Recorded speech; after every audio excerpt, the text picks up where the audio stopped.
వేదిక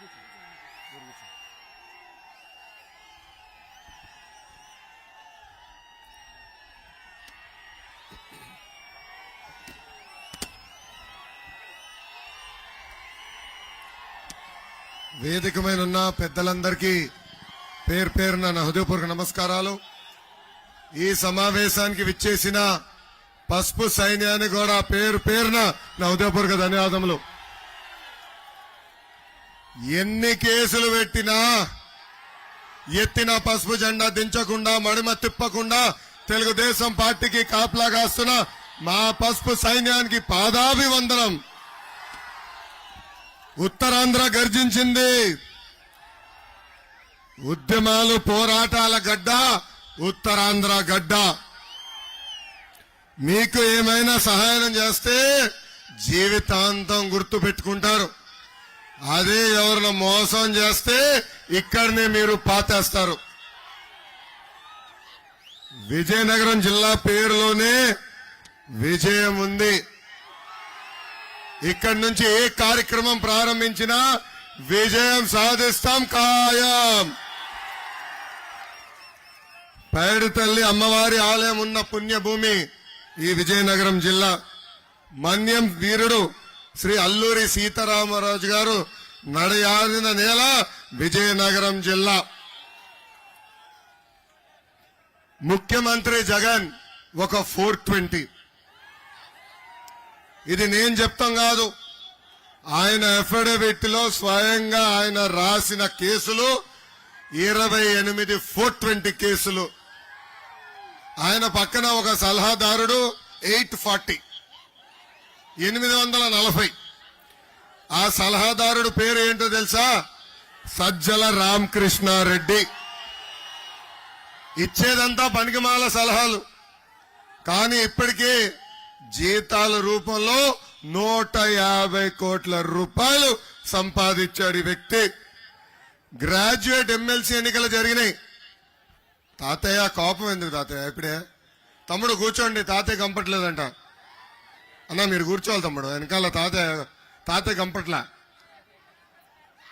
కూర్చో కూర్చో కూర్చో కూర్చో కూర్చో అబ్బా తమ్ముడు, కూర్చోవాలా. పక్కకు రా, వెనకాల కంపట్లేదంట. తమ్ముడు వినాలమ్మా, అన్నా ప్లీజ్ కూర్చోవాలమ్మా, వెనకాల కంపట్లేదు. తాతయ్య గొడవ పెట్టేస్తున్నాడు. మీరు కూర్చోపోతే కుర్చీ నా వైపు వచ్చేటట్టు. స్వామి కూర్చోండి, ముందల కూర్చో స్వామి, పుణ్యం ఉంటుంది నీకు. కూర్చోనా కాంటే ముందల వచ్చి కింద కూర్చోండి, తప్పదు. ఇంకా కుర్చీలు లేవు, తక్కువనే కదా. కూర్చో, పల్లెని ముందరకు వచ్చి కూర్చో అబ్బా, ఇంకా తప్పదు కదా. తమ్ముడు ప్లీజ్. గ్రాడ్యుయేట్ ఎమ్మెల్సీ ఎన్నికల్లో 3 స్థానాలు తెలుగుదేశం పార్టీ గెలిచింది. ఆనాడు సజ్జల రామకృష్ణారెడ్డి వీళ్ళసలు మా ఓటర్లే కాదన్నాడు.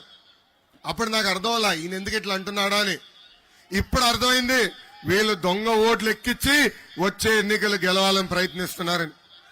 ప్రభుత్వ సలహాదారుడు సజ్జల రామకృష్ణారెడ్డికే 2 ఓట్లు ఉన్నాయండి ఆంధ్ర రాష్ట్రంలో. 1 ఓటు మా మంగళగిరి నియోజకవర్గంలో, ఇంకొక ఓటు పక్కనున్న పొన్నూరు నియోజకవర్గంలో. అంటే ముఖ్యమంత్రి సలహాదారుడే దొంగ ఓట్లు వేసేదానికి సిద్ధమయ్యే పరిస్థితి ఈ రోజు ఆంధ్ర రాష్ట్రంలో మనందరం చూస్తున్నాం. తిరుపతి ఉప ఎన్నికల్లో వైకాపా పార్టీ గెలిచిందంటే దానికి కారణం ఈ దొంగ ఓట్లు. ఆ రోజే చెప్పే అధికారులకి, ఎవరైతే తప్పు చేసి దొంగ ఓట్లు ఎక్కిస్తున్నారో మీరందరూ జైలుకి వెళ్తారని. ఇప్పుడు ఏమైంది? ఎలక్షన్ కమిషన్ ఒక ఐఏఎస్ ని, ఒక డిఎస్పీ గారిని, సిఐల్ని, ఎస్ఐల్ని ఏకంగా సస్పెండ్ చేసింది. రేపో మాపో ఎంక్వైరీ రిపోర్ట్ బయటకు వస్తుంది, వాళ్ళందరూ జైలుకి వెళ్లే పరిస్థితి కూడా రాబోతుంది. మళ్ళీ అధికారులు చెప్తున్నా, ఎందుకబ్బా నా రెడ్డి బుక్ లో ఎక్కాలనుకుంటారు? ఎందుకు నా ఎర్ర బుక్లు ఎక్కాలనుకుంటారు మీరు? నేనేం చెప్పా? చట్టాన్ని ఉల్లంఘించిన వాళ్ళపైన కఠినంగా వ్యవహరిస్తాం. నేను ఎవరిని వదిలిపెట్టను, వడ్డీతో సహా చెల్లిస్తానన్నా కదా. చట్టాన్ని ఉల్లంఘించద్దండి, నీతి నిజాయితీగా బతకండి అని ఈ సభాముఖంగా కోరుతున్నా. మొన్ననని 4 కుర్రోలు కలిశారు. తమ్ముడు ఒక్క నిమిషం తమ్ముడు, మీలాంటి వాళ్ళే 4 కుర్రోలు నన్ను కలిశారు. వాళ్ళు అడిగారు, అన్నా మిమ్మల్ని 80% గెలిపించుకుంటాం కానీ జగన్కి మీకు తేడా ఏంటని వాళ్ళు నన్ను అడిగారు. అప్పుడు వాళ్ళు చెప్పా, నేను అంబేద్కర్ గారు రాసిన రాజ్యాంగం నమ్ముకున్న వ్యక్తిని, జగన్ రాజారెడ్డి రాజ్యాంగం నమ్ముకున్న వ్యక్తి. నేను ప్రజల్లో తిరిగిన వ్యక్తిని, జగన్ పరదాలు కట్టుకుని తిరిగే వ్యక్తి. నాది స్టాన్ఫర్డ్ ఎంబీఏ అయితే Jagan 10th class paper leak లో పోలీస్ స్టేషన్కి వెళ్ళిన వ్యక్తి. నాకు క్లాస్మేట్స్ ఉంటే జగన్ కి జైల్ మేట్స్ ఉంటారని ఆ కుర్రోళ్ళకి చెప్పిన.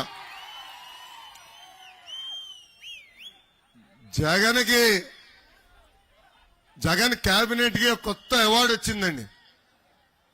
అందరు ఆశ్చర్యపోతున్నారు ఏంటి అవార్డు అని. భారతదేశంలోనే అతి చెత్త కేబినెట్ అని ఒక అవార్డు వచ్చిందండి వాళ్ళకి. ముఖ్యమంత్రి ఎటుగో ఇలాంటి పని చేయలేడు. కేబినెట్ కూడా ఎందుకు పనికిరాని కేబినెట్. అసలు ఈ కేబినెట్ మంత్రుల్ని అర్ధరాత్రి లేపి అడిగితే వాళ్ళు ఏ శాఖనో కూడా తెలియని పరిస్థితి ఈ రోజు మనందరం చూస్తున్నాం. అసలు ఈ కేబినెట్ పరిస్థితి ఎలా ఉందో ఒక్కసారి నేను వివరించాల్సిన అవసరం ఉంది. ఉదయం లేస్తే ఢిల్లీ చుట్టూ తిరిగే అప్పుల అప్పారావు గారు మన ఆర్థిక శాఖ మంత్రి బుగ్గన్న, ఇసుక గన్నులు మింగేసే గన్నుల శాఖల మంత్రి పాపాల పెద్దిరెడ్డి, నకిలీ మద్యంతో అమృతంతో పాటు కోర్టు ఫైళ్లు కొట్టేసిన వ్యవసాయ శాఖ మంత్రి కాకాన గోవర్ధన్ రెడ్డి గారు, ఇంకా పిల్ల కాలువల తవ్వలేని వ్యక్తి అరగంట అంబటి రాంబాబు మన ఇరిగేషన్ శాఖ మంత్రి, సొంత ఊర్లో ధాన్యం సంచులు ఇవ్వలేని ఎర్రిపప్ప మంత్రి పౌరుల సరఫరాల శాఖ మంత్రి కారుమూరి నాగేశ్వరరావు గారు. ఇంకా పక్కనే ఒక ఆయన ఉన్నాడు, పిల్లలు బాగా చదువుకుంటున్నారు అందుకే పిల్లలకి ఉద్యోగాలు రావట్లేదని చెప్తాడు, పక్కనున్న విద్యాశాఖ మంత్రి బొత్స సత్యనారాయణ గారు. ఇంకా విశాఖపట్నంలో ఒక మంత్రి ఉన్నాడు, పరిశ్రమలు ఎప్పుడు తీసుకొస్తారంటే కోడి ముందలొచ్చిందా గుడ్డు ముందలొచ్చిందా అని సొల్లు కవర్లు చెప్తున్నాడు పరిశ్రమల శాఖ మంత్రి కోడిగుడ్డు అమర్నాథ్. ఎంత అద్భుతమైన కేబినెట్ స్వామి, ఎంత అద్భుతమైన కేబినెట్. ఈరోజు జగన్ ఒక కొత్త పథకం తీసుకొచ్చాడండి. ఆ పథకం పేరు స్విమ్మింగ్ పూల్ పథకం. ఈ రోజు మన రోడ్లు ఎంత అద్భుతంగా ఉన్నాయో చూసాం కదా. అరే ఎందుకబ్బా మీరు రోడ్లు వేయట్లేదని నేను అడిగితే మా ముఖ్యమంత్రికి ముందు చూపు ఉంది, ప్రతి గ్రామంలో ప్రతి పట్టణంలో ఒక స్విమ్మింగ్ పూల్ ఏర్పాటు చేయాలనుకున్నాడంట. నేను అంత డబ్బులు ఎక్కడి నుంచి వస్తాయా మీ ముఖ్యమంత్రికి అని అడిగా. అప్పుడు వాళ్ళ నాయకులు ఏం చెప్పారంటే, చూడబ్బా ఎంత అద్భుతమైన స్విమ్మింగ్ పూల్ రోడ్ల పైన మేము నిర్మించామని చెప్పారు. అవి గోతలు కాదు, స్విమ్మింగ్ పూల్. బండి లోపలికి వెళ్తే బయటకు వచ్చే పరిస్థితి ఈ రోజు లేదు. అక్కడ వరేయచ్చు, ఏకంగా వర్షం పడితే అక్కడికి వెళ్ళి మనం ఈత కొట్టే పరిస్థితి ఈ రోజు మనందరం ఆంధ్ర రాష్ట్రంలో చూస్తున్నాం. పదే పదే ఈరోజు ఊర్లో మా నమ్మకం నువ్వే అని బోర్డులు వస్తున్నాయి, చూసారా? మా నమ్మకం నువ్వే అని బోర్డులు చూసారా? ఈ 420 ఫోటో పెట్టి చూసారా? ఈ బోర్డులు చూస్తున్నారా? జగన్ నేను ఒక ప్రశ్న అడగాలనుకుంటున్నా. సొంత చెల్లి తల్లి మిమ్మల్ని నమ్మట్లేదు, మేము ఎట్లా నమ్ముతాం స్వామి? ఎన్నికల ముందల తల్లి చెల్లిని ప్రచారం పంపించి అధికారంలోకి వచ్చిన తర్వాత ఏకంగా ఆ చెల్లి తల్లి మెడబెట్టి ఈరోజు బయటికి గెంటేశాడు జగన్. ఇక్కడున్న అక్క చెల్లెలు పెద్దమ్మ చిన్నమ్మలు ఆలోచించాలా. సొంత తల్లికి చెల్లికి న్యాయం చేయలేని వ్యక్తి మనకి న్యాయం చేస్తాడా అని ఆలోచించమని కోరుతున్నా. షర్మిల గారు ఈరోజు రోడ్డు పైన తిరుగుతున్నారు. జగన్ గారి పైన అనేక ఆరోపణలు చేస్తున్నారు. అది చూసిన తర్వాత జగన్ గారు 5 రూపాయలు ఇచ్చి పేటిఎం కుక్కల్ని వదిలేశాడు. ఇప్పుడు ఆ పేటిఎం కుక్కలు ఏకంగా ఆమె పుట్టుక పెళ్లి గురించి కూడా మాట్లాడే పరిస్థితి ఈరోజు అందరు చూస్తున్నారు. అంటే సొంత చెల్లిని అవమానించేదాన్ని కూడా ఒక్క క్షణం ఆలోచించడు ఈ ముఖ్యమంత్రి సైకో జగన్. ఇలాంటి మాటలు మాట్లాడుతున్నారంటే వాళ్ళ తండ్రికినే అవమానిస్తున్నాడు ఈ రోజు ఈ సైకో జగన్. జగన్ ని చూస్తే నాకు ఒక కటింగ్ ఫిట్టింగ్ మాస్టర్ గుర్తొస్తున్నాడు. ఏంటది? Cutting fitting master. తల్లి ఆయనకి 2 బట్టన్లు ఉంటాయమ్మా, మీకు కంపెనీది ఒకే బటన్, అది బులుగు బటన్. కానీ బల్ల కింద ఎర్ర బటన్ ఉంటుంది తల్లి. బులుగు బటన్ నొక్కుతాడు, అకౌంట్ లో 10 రూపాయలు పడుతుంది తల్లి. కానీ అదే క్షణం ఎర్ర బటన్ నొక్కుతాడు, అకౌంట్ నుంచి 100 రూపాయలు ఉష్షన్ పోతుంది. ఎలా పోతుందో చెప్పాలి కదా. కరెంటు ఛార్జీలు 9 సార్లు పెంచి బాధుడే బాధుడు, పెట్రోల్ డీజిల్ గ్యాస్ ధర పెంచి బాధుడే బాధుడు, ఇంటి పన్ను చెత్త పన్ను పెంచి బాధుడే బాధుడు. రేపో మాపో ఇంట్లో కుక్కుంటే కూడా కుక్క పైన పన్నేస్తాడు ఈ జగన్. ఇంకా president medal, Andhra gold, boom boom పైన కూడా బాధుడే బాధుడు. ఆర్టీసీ ఛార్జీలు 3 సార్లు కూడా పెంచి బాధుడే బాధుడు.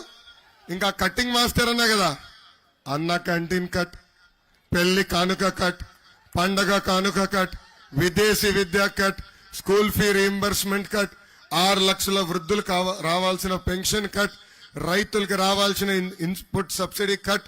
ఇలా భారతదేశ చరిత్రలోనే 100 సంక్షేమ కార్యక్రమాలు కట్ చేసిన ఏకైక ముఖ్యమంత్రి మన ముఖ్యమంత్రి జగన్. అందుకే ప్రజలు పడుతున్న కష్టాలు చూశాం. పవన్ అన్న చంద్రబాబు గారు కలిసి బాబు సూపర్ 6 హామీలు ప్రకటించారు. దాంట్లో మొదటి హామీ, తెలుగుదేశం జనసేన ప్రభుత్వం ఏర్పడిన 5 సంవత్సరాల్లో నిరుద్యోగ యువకులకి 20 లక్షల ఉద్యోగాలు కల్పించే బాధ్యత మేము తీసుకుంటున్నాము. ఉద్యోగాలు వచ్చేదానికి కొంచెం సమయం పడితే ప్రతి నిరుద్యోగ యువకులకి ప్రతి నెల 3,000 రూపాయలు నిరుద్యోగ భృతి మన ప్రభుత్వం ఇస్తుంది.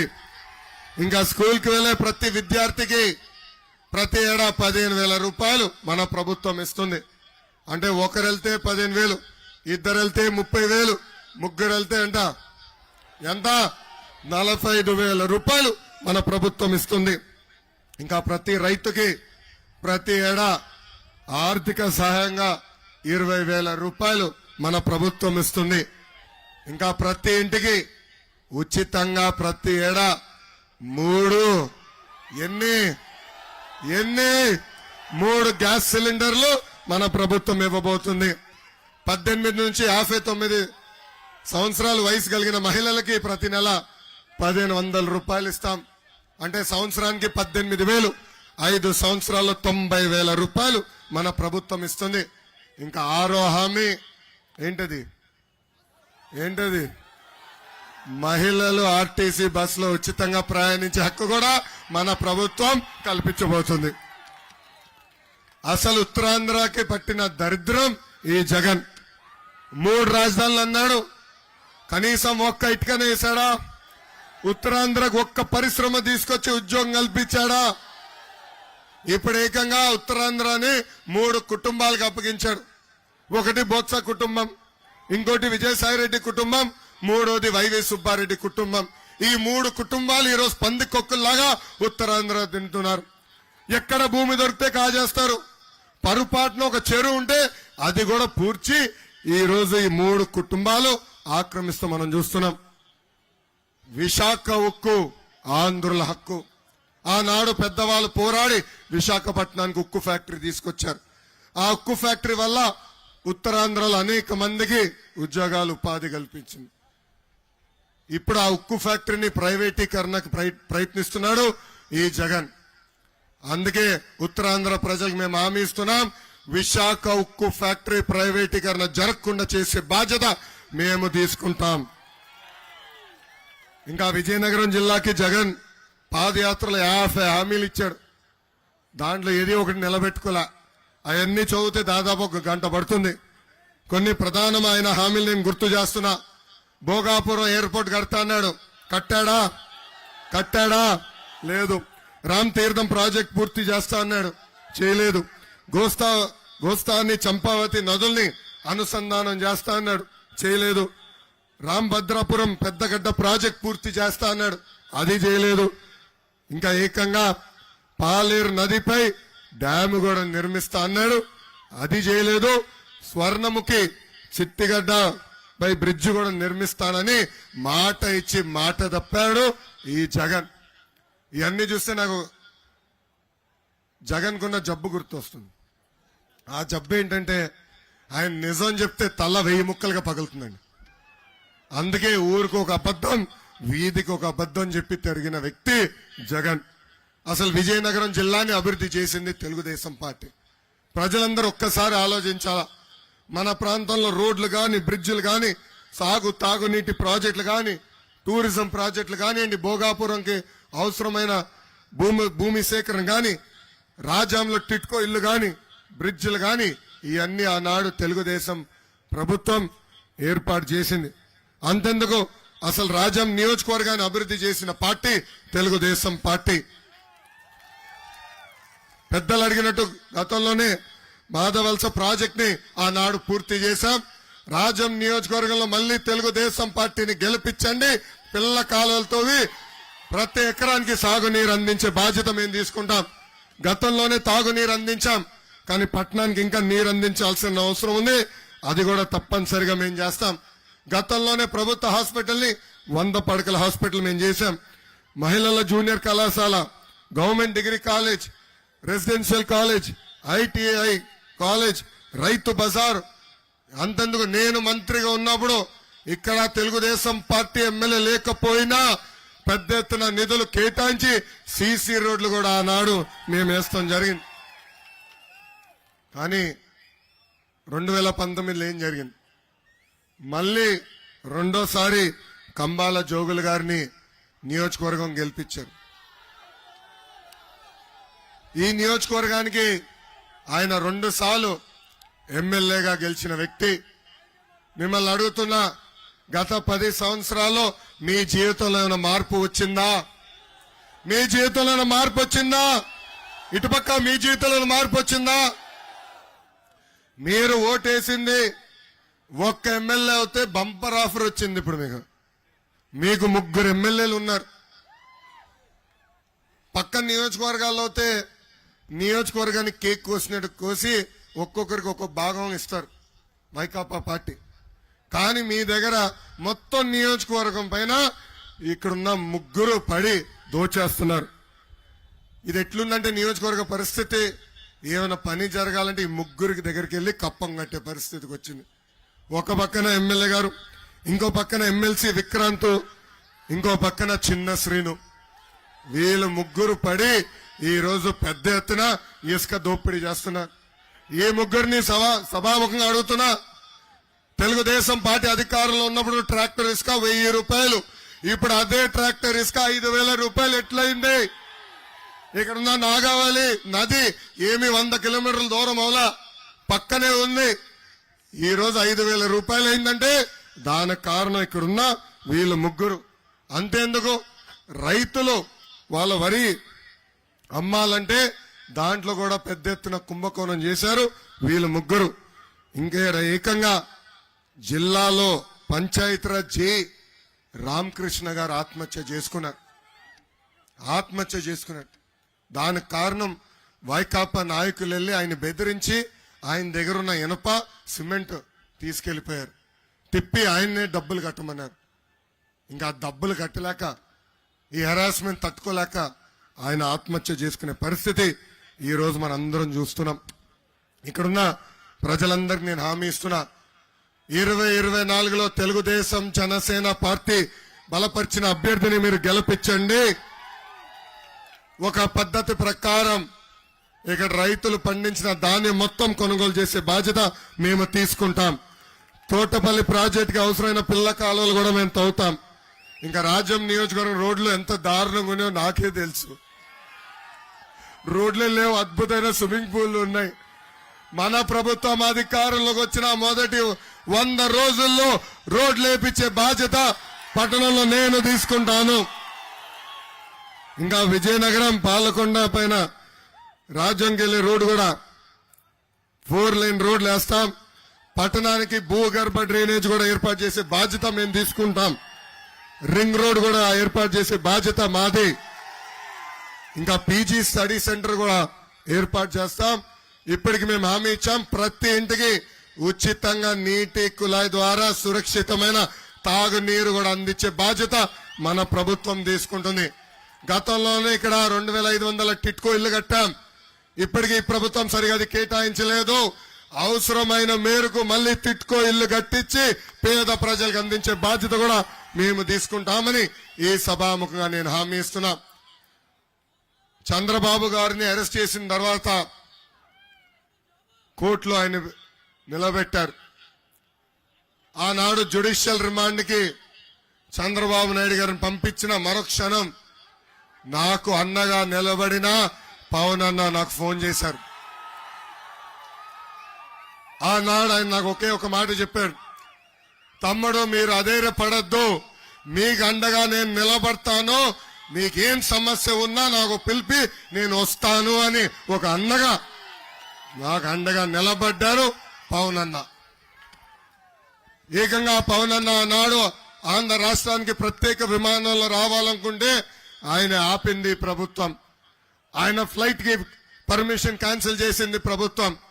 అంతేకాదు రోడ్ మార్గంలో వచ్చేదానికి ప్రయత్నిస్తే దాదాపు 3 గంటల సేపు ఆయన రోడ్డు పైన ఆపేసింది ప్రభుత్వం.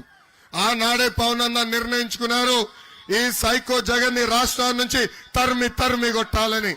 అందుకే తెలుగుదేశం జనసేన పార్టీ కలిసి ఈ సైకో జగన్ ని ఇంకా 2 నెలల్లో తరిమి కొడతామని ఈ సభాముఖంగా మీకు తెలుపుతున్నాం. అసలు తెలుగుదేశం పార్టీ బలం తెలుగుదేశం పార్టీ కార్యకర్తలు.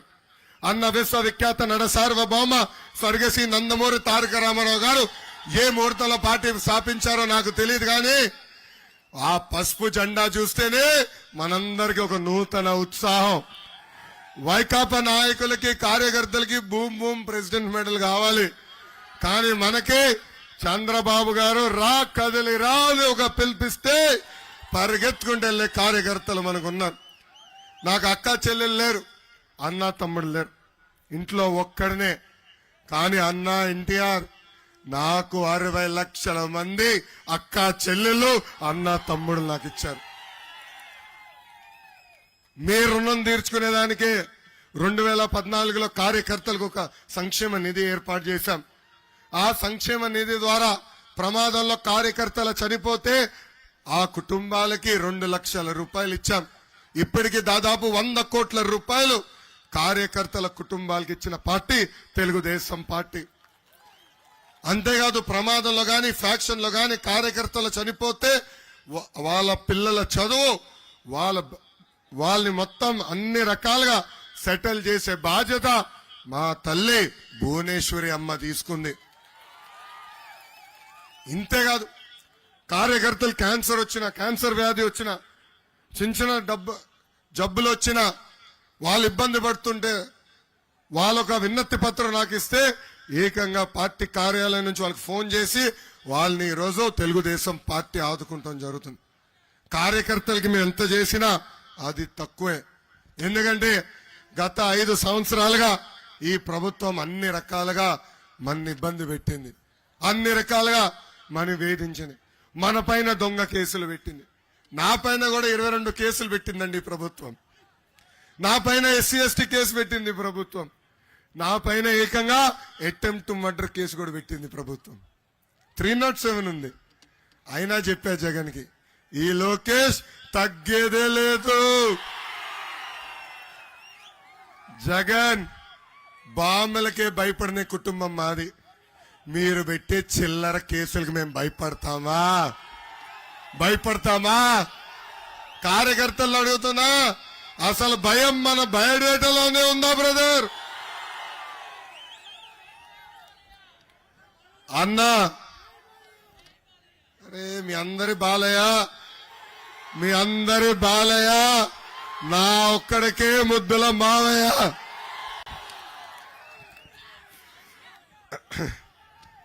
అన్నా ఎన్టీఆర్ మన దేవుడు, చంద్రబాబు గారు మన రాముడు. కానీ వైకాపా నాయకులకి ఈ లోకేష్ మూర్ఖుడు. ఏ అధికారులైతే చట్టాన్ని ఉల్లంఘించమని ఇబ్బంది పెట్టారు, ఏ వైకాపా నాయకులు చట్టాన్ని చుట్టంగా మార్చుకుని మన ఇబ్బంది పెట్టారో వాళ్ళందరి పేర్లు ఎర్ర బుక్ లో ఉన్నాయి. రెండే నెలలు ఓపిక పెట్టండి. మన ప్రభుత్వం వచ్చిన వెంటనే వాళ్ళపైన జ్యుడిషియల్ ఎంక్వైరీ చేస్తాం. సర్వీస్ నుంచి డిస్మిస్ చేపించి జైలుకు కూడా పంపించే బాధ్యత నేను తీసుకుంటా. ఈ రోజు ఎర్రబుక్ చూస్తుంటే వైకాపా నాయకులు గట్టిగా పడుతుందండి వచ్చా. ఇది నేను ఎందుకు చెప్తున్నానంటే, ఊరూరు లోకేష్ ఎర్రబుక్ చూపిస్తున్నాడు. లోకేష్ పైన నాన్ బెయిలబుల్ వారెంట్ ఇష్యూ చేయాలని జడ్జిని అడిగారు వైకాపా నాయకులు. అరే మీరు తప్పు చేయకపోతే ఎందుకే భయపడుతున్నారు? నేనేమన్నా తప్పు చేసిన వాళ్ళ పేరు ఈ పుస్తకంలో రాసుకున్నానని చెప్పా. ఎందుకు మీకు అంత భయం? అరే 2019 ముందల నన్ను అన్ని రకాలుగా ఎగతాలు చేశారే, ఇప్పుడు ఎందుకయ్యా నన్ను చూసి ఈ ఎర్ర బుక్ చూస్తే భయం? అయినా వారెంట్ ఎందుకు? నేను ఎక్కడ నిలబడుతున్నా, రాజాంలో ఉన్నా, రా అరెస్ట్ చేయి. మీ జగన్ లాగా పరదాలు కట్టుకుని తిరిగే బ్యాచ్ కాదు నేను. మీ జగన్ లాగా ఊరికొస్తే చెట్లన్నీ నరికే బ్యాచ్ కాదు. దమ్ము ధైర్యంతో ఈరోజు ప్రజల్లో నేను ఉన్నాను. దమ్ము ధైర్యంతో ఈరోజు ప్రజల్లో నేను తిరుగుతున్నా. జగన్ నీకు సవాల్ ఇస్తున్నా. దమ్ము ధైర్యం ఉంటే డేట్ టైం చెప్పు. నువ్వేం అవినీతి చేశావు, మేమెంత చిత్తశుద్ధిగా బతికాము, దానిపైన చర్చించడానికి నేను సిద్ధంగా ఉన్నాను. ఇంకా ఇక్కడున్న క్లస్టర్ యూనిట్ బూత్ అధ్యక్షులకి, తెలుగుదేశం పార్టీ మండల గ్రామ పార్టీ అధ్యక్షులందరినీ నేను ఒకటి కోరుతున్నా. గతంలో మనం బాధుడే బాధుడు, ఇదేమి కర్మ, మన రాష్ట్రానికి బాబు షూరిటీ, భవిష్యత్ గ్యారంటీ, ఇప్పుడు బాబు సూపర్ 6 కార్యక్రమం చేయాల్సిన అవసరం మనందరి పైన ఉంది. అందుకే ఇప్పుడు అన్నగారు బ్యాగ్ తీసుకొస్తారా? ఇప్పుడు మీ అందరికీ ఒకసారి పట్టుకోండి. మీ అందరికీ క్లస్టర్ యూనిట్ బూత్ అధ్యక్షులందరికీ ఒక బ్యాగ్ ఇచ్చాం. ఈ బ్యాగ్ లో ప్రధానంగా 25 చొప్పున ఒక బంచ్ చేసి మీకు క్యాలెండర్లు ఇచ్చాం. దీంట్లో ఒక పక్కన బాబు సూపర్ 6 హామీలు, ఇంకో పక్కన క్యాలెండర్ ఉంది. ఇలా 10 మీకు ఇస్తాం. ఇంటికి మోసడం కష్టం కనుక ఒకటే ఇచ్చాం, మిగతా 9 మీకు మళ్ళీ పంపిస్తాం. ఈ 10 ఈ కార్యక్రమం పూర్తయిన 5 రోజుల్లో 250 గడపలకి తీసుకెళ్ళాలి. అంటే ఈ క్యాలెండర్లో మీకు 250 ఇస్తాం. అవసరమైతే ఇంక ఎక్కువ పంపిస్తాం. ప్రతి గడపకి తీసుకెళ్లాల్సిన బాధ్యత మీ అందరి పైన ఉంది. ఇది ఎందుకు చెప్తున్నానంటే, రేపు మన ప్రభుత్వం ఏర్పడిన తర్వాత మళ్ళీ ఓటు అడిగేదానికి వెళ్ళినప్పుడు, చూడమ్మా బాబు సూపర్ 6 హామీలు మేము ఇచ్చాం, అదిగో మీ టేబుల్ పైన ఉంది, మేము నిలబెట్టుకున్నామని చెప్పేదానికి ఇది మీరు ప్రతి గడపకి తీసుకెళ్లాలి.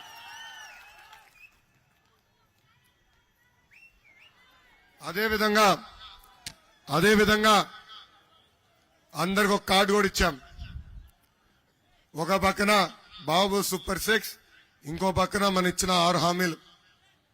కుటుంబ సభ్యులు ఇంటికి వెళ్ళినా చెప్పుకోవాలి, ఈ 6 హామీల గురించి చర్చించాలి. టీ షాప్కి వెళ్ళి టీ తాగితే అక్కడ కూడా మీరు చర్చించాలి. పెట్రోల్ బంక్ వెళ్తే అక్కడ కూడా మీరు చర్చించాల్సిన అవసరం ఉంది. ప్రతి ఒక్కరికి ఈ బాబు సూపర్ 6 హామీ తీసుకెళ్ళాలి. ఇంకా సైకిల్ కూడా ఇచ్చాను. నేను పెట్టుకుని తిరిగినట్టు మీరు పెట్టుకోవాలి, ఎవడు పెట్టుకోవాలా? ఎట్లా స్వామి, ఇంకా స్పీడ్ పెంచాలా మీరు? సూపర్ సైకిల్ బొమ్మ పెట్టుకోవాలి, తిరగాలి. అదే విధంగా పసుపు క్యాప్ కూడా మీకు ఇష్టం జరుగుతుంది. కార్యకర్తలందరూ గుర్తుపెట్టుకోవాలి, వైకాపా పార్టీకి కార్యకర్తలు లేరు, అందుకే వాలంటీర్లు వాడుకుంటున్నారు. వాళ్ళు తిప్పి కొడితే 2.5-3 లక్షల మంది ఉన్నారు, కానీ మనకి 60 లక్షల మంది కార్యకర్తలు ఉన్నారు. మనందరం కలిసి గట్టిగా ఈ బాబు సూపర్ 6 హామీలు ప్రతి గడపకి తీసుకెళ్లాలని ఈ సభాముఖం మిమ్మల్ని కోరుతున్నా. అంతేకాదు టెక్నాలజీతో జోడించిన కార్యక్రమం ఇది. బాబు ష్యూరిటీ భవిష్యత్ గ్యారంటీ ఎవరు ఏ బూత్ లో చేశారు, ఎవరు ఏ బూత్ లో చేయలేదో మొత్తం వివరాలు నా దగ్గర ఉంది స్వామి. నా ఫోన్లో బటన్ నొక్కితే మొత్తం తెలుస్తుంది. ఎవరైతే బాగా చేస్తారో, ఎవరైతే పిలిపించిన కార్యక్రమాలన్నీ ప్రతి గడపకి తీసుకెళ్తారో వాళ్ళకే నామినేటెడ్ పోస్టులు ఇచ్చే బాధ్యత వ్యక్తిగతంగా నేను తీసుకుంటా. మీరు నా చుట్టూ తిరుగుతాం కాదు, పెద్దల చుట్టూ తిరుగుతాం కాదు, మీరు ప్రజల చుట్టూ తిరగండి. మిమ్మల్ని వెతుక్కుంటా వచ్చి పదవులు ఇచ్చే బాధ్యత నేను వ్యక్తిగతంగా తీసుకుంటానని ఈ సభాముఖంగా నేను హామీ ఇస్తూ, నాకు ఇంత అద్భుతమైన అవకాశం ఇచ్చిన మీ అందరికీ పేరు పేరున నా హృదయపూర్వక ధన్యవాదాలు తెలుపుకుంటూ మీ అందరి దగ్గర నుంచి నేను సెలవు తీసుకుంటున్నాను. జోహార్ అన్న ఎన్టీఆర్, జోహార్ అన్న ఎన్టీఆర్. చంద్రబాబు నాయుడు గారి నాయకత్వం, చంద్రబాబు నాయుడు గారి నాయకత్వం, పవన్ అన్న నాయకత్వం, పవన్ అన్న నాయకత్వం. జై హింద్, జై హింద్. సైకో